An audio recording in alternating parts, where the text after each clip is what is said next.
Gaza में हाहाकार, Netanyahu को ट्रंप की फटकार। फाइनल राउंड से पहले नेतन्याहू के सामने ट्रंप के गुस्से की दीवार। डोनाल्ड ट्रंप ने फोन पर इजरायली पीएम पर किया प्रहार। गाजा की जमीन पर Benjamin Netanyahu versus Donald Trump. क्या गाजा में फाइनल ऑपरेशन से पहले अकेले पड़ेगा इजराइल?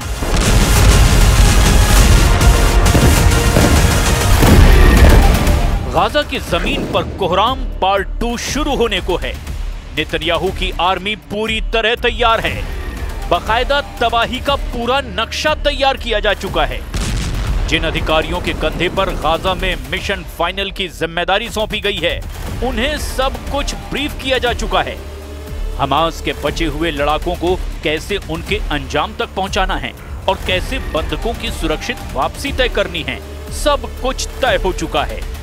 लेकिन नेतन्याहू की टीम के इन घातक इरादों के बीच एक फोन कॉल ने वॉशिंगटन से तेल अवीव तक हड़कंप मचा दिया है। 28 जुलाई की उस शाम माहौल सिर्फ सैन्य नक्शे और स्ट्राइक प्लान तक सीमित नहीं था, क्योंकि वॉशिंगटन से आया एक फोन कॉल सीधे नेतन्याहू की सियासी और सैन्य रणनीति पर प्रहार कर गया। अमेरिकी राष्ट्रपति डोनाल्ड ट्रंप, जो अब तक गाजा में इजराइल की सैन्य कार्रवाइयों को खुला समर्थन दे रहे थे, इस बार बेहद नाराज थे और वजह थी नेतन्याहू का ताजा बयान कि गाजा में कोई भूखमरी नहीं है। यह बयान ऐसे वक्त आया जब अंतर्राष्ट्रीय मीडिया और राहत एजेंसियां लगातार भूख से मरते बच्चों, खाली पड़े अस्पतालों और राहत काफिलों की बदहाली की तस्वीरें दिखा रही है। अगले ही दिन ट्रंप ने सार्वजनिक मंच से नेतन्याहू के दावे को खारिज कर दिया। उन्होंने कहा, गाजा में असली भूखमरी है, इसे आप फर्जी साबित नहीं कर सकते। और इसी के बाद नेतन्याहू ने तत्काल एक कॉल की मांग की।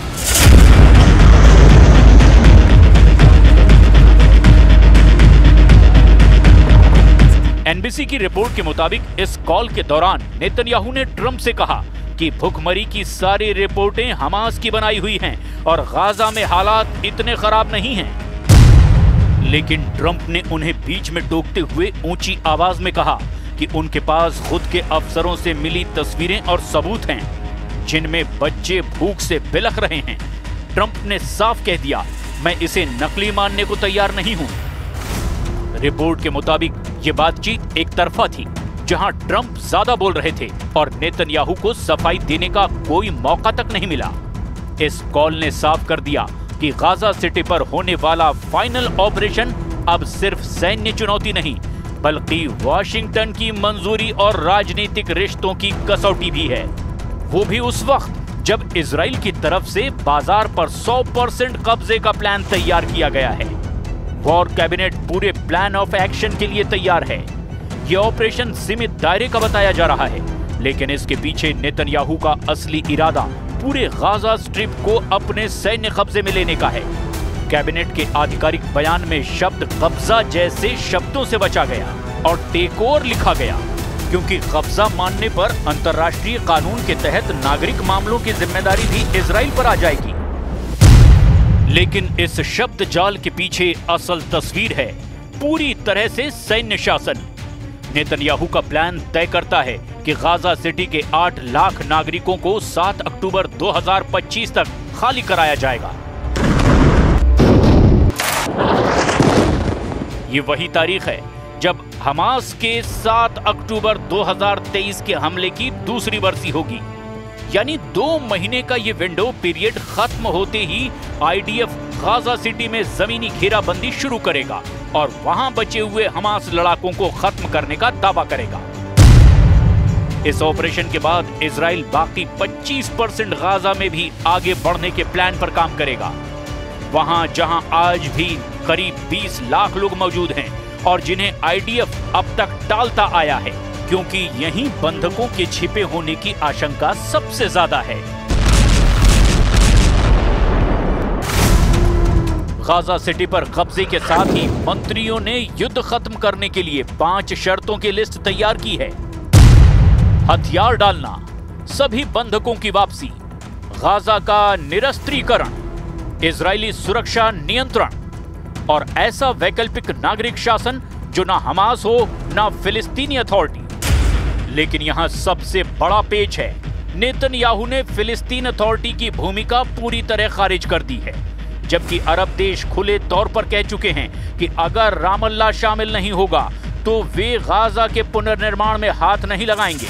नेतन्याहू दावा करते हैं कि ऑपरेशन के बाद वे गाजा का नियंत्रण अरब फोर्सेस को सौंप देंगे, लेकिन अब तक उन्होंने ये नहीं बताया कि वे फोर्सेस कौन होंगी और क्या उनकी जमीनी मौजूदगी टिक भी पाएगी या नहीं। ये पूरा प्लान अब न सिर्फ हमास से लड़ाई है, बल्कि टिक टिक करता हुआ टाइम बम है, जो सैन्य, राजनीतिक और मानवीय तीनों मोर्चों पर एक साथ फट सकता है।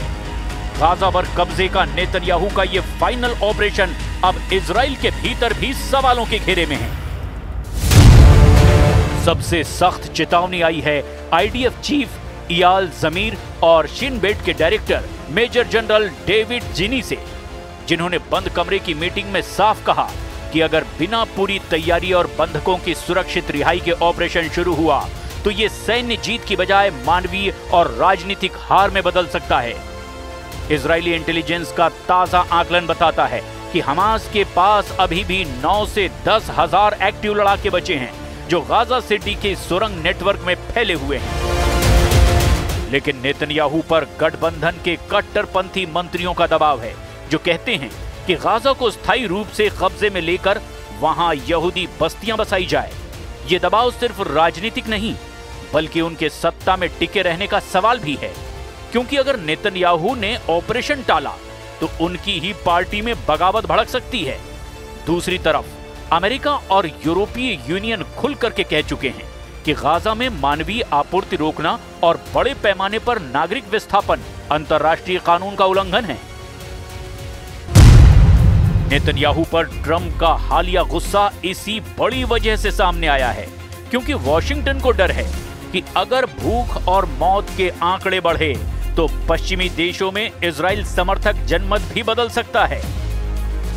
इस बीच संयुक्त राष्ट्र की वर्ल्ड फूड प्रोग्राम रिपोर्ट बताती है कि गाजा के उत्तरी हिस्से में 80% आबादी फैमिन लेवल की भूख झेल रही है और ये हालात अगले 6 हफ्तों में पूरे गाजा में फैल सकते हैं।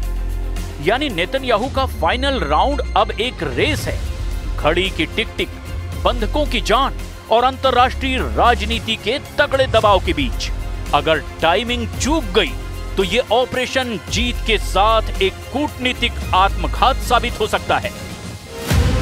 गाजा के ऊपर मंडराता ये फाइनल ऑपरेशन सिर्फ एक सैन्य रणनीति नहीं है, ये एक ऐसी तंग रस्सी पर चलना है जहां हर कदम पर तलवार लटक रही है। नेतन्याहू के सामने चुनौती सिर्फ हमास को खत्म करने की नहीं, बल्कि उस राजनीतिक और मानवीय तूफान को झेलने की भी है जो इस ऑपरेशन के साथ उठेगा। वॉशिंगटन का मूड बदल चुका है। ट्रंप का गुस्सा इस बात का संकेत है कि अब बिना शर्त समर्थन की गारंटी खत्म हो रही है। यूरोप, अरब दुनिया और अंतर्राष्ट्रीय संस्थान पहले ही चेतावनी दे चुके हैं कि अगर गाजा में भूख, विस्थापन और मौत के आंकड़े बढ़े तो इजराइल को न सिर्फ कानूनी बल्कि कूटनीतिक नाकेबंदी का सामना भी करना पड़ेगा। और सबसे बड़ा खतरा यह है कि इन सारे दबाव के बीच बंधकों की जान दांव पर लग सकती है। आईडीएफ के वरिष्ठ अफसर भी कह चुके हैं कि अगर तैयारी अधूरी रही तो ये ऑपरेशन एक जीत नहीं, बल्कि इजराइल के लिए एक गहरी हार साबित हो सकता है। लेकिन नेतन्याहू के सामने सत्ता का समीकरण भी है। कट्टरपंथी गठबंधन के दबाव में वो पीछे हटते हैं तो कुर्सी डगमगा सकती है। यानी ये फाइनल राउंड दरअसल 3 मोर्चे की लड़ाई है। हमास के हथियार, वॉशिंगटन का भरोसा और सत्ता की कुर्सी। हर मोर्चा एक कतार में लगी बारूद माइन की तरह है।